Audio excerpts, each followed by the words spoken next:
big punt return by Gavin Sharkey set up this 1-yard touchdown run by Aldrich Estime. The Green Knights went up 7-0 with that score. Later in the game, Masai Maynor missed the snap, which led to a loss of 12 yards for the Marauders. But one fumble wasn't enough for this Green Knights defense. On the very next play, Maynor escapes pressure and throws deep to Zaire Miller. Miller runs downfield and coughs up the ball. SJR recovers it. Once again on the next play, Michael Alimo fakes the handoff and throws to Shane Stewart, who breaks away from the Marauders defense and is tackled at the St. Peter's 24-yard line. That drive was capped off with a 24-yard field goal by Angelo Gigliomello. Late fourth quarter now, Maynard drops back, throws deep, and is intercepted by Jimmy Ciarlo. That pick ended the game in a 16-7 victory for the Green Knights. Our first Player of the Week award goes to defensive end Howard Cross, who recorded 10 tackles and 3 tackles for loss. The Green Knights maintain their number 2 spot in New Jersey. I am Michael Koenig with SJR Sports.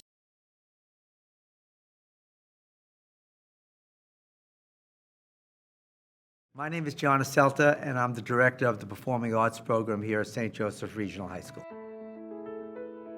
The mission of Covenant House is to help homeless teens between the ages of 18 and 22 get off the streets and develop a plan so they can live an independent and productive life. Well, the first sleep out at St. Joe's, I think we had about 25 students, raised about $7,000, and we considered it a tremendous success. And each year since then, it has grown in the number of students who participated and the amount of money we've raised. I think some kids have come back and told their friends. The word spread that this was a good thing to do, and it's just grown year after year. Our students sign up, they get the word out there that they're willing to sleep out one night for homeless teens. And by doing so, they ask people to support them in that. And we give each student a goal of an amount. And then not only that, we take a team goal. So hopefully everyone is contributing to that team goal. Sleep out, you have to be part of that advocacy. You have to get the word out there that you're willing to do this. People are willing to support these kids because they're willing to support Covenant House and those kids that need help. Then we come together on the night of. They check in. Everyone got a free T-shirt there. That was a pretty exciting twist this year. And then we actually have a few residents, current residents, and an alumnus of Covenant House come and give their stories. After that, we let them have a space where they can process in a small group, and we ask them a few questions, our students, so that way they can share what they're thinking themselves.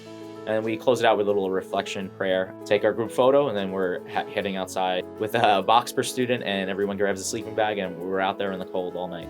This year, they just went above and beyond anything that we ever expected. I think it was around 45,000. Our goal was 40,000, so we broke that, but then a week ago. And then in the last week, it took this whole surge up to $72,000. It was almost $30,000 in a week. It was just insane how it kept growing and growing. It was just breathtaking to see that it just kept going, and we beat our goal of last year by 30,000. The reason for doing a sleep out is because there's 4.2 million homeless teens in the United States every year. That is an absolute astounding number, and really an embarrassing number for a country as ours that's so rich in so many other ways. So the idea that you can experience what they experience for one night by sleeping out and hopefully raise awareness and raise necessary funds to help homeless teens is the reason that everyone should get involved in a sleep out. The last week, I've had students in here just talking excitedly about it after school, just talking about, what do we think we're going to reach? What do we think we're going to reach? How good do you think we're going to do for Covenant House? And really what this is for them, though, is less about making them into money raisers. It's all about them, them asking and letting people know that they're sleeping out for kids who are their age who are homeless. That's what it is about, and getting awareness for Covenant House, but then also the students to actually live in the shoes of one of their peers, one of their, a kid their age who's out in the street just for one day. Only half the lesson is taught at that point. The other half of the lesson is going through the school day and then getting home to your bed and then realizing, wow, I have so much to be grateful for, and there's still so many other people out there to be in need. It is a lot to manage, but it is so worth it to see that 40% of the school is involved in this. Everyone in the school knows what happened. They know what it was for. And that makes just that many more people aware of the issue of teen homelessness. It's eye-opening. It really just is eye-opening how uncomfortable you will be. You are not going to be on firm ground the next day because you are just totally out of routine. You are totally out of your comfort zone. There is no comfort zone.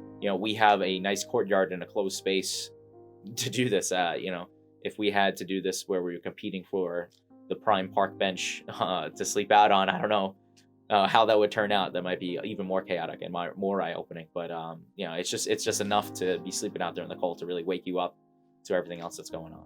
The fact that we had 170 students sleep out, over a third of the student body of St. Joe's, the fact that we raised $74,000 in one event is really remarkable.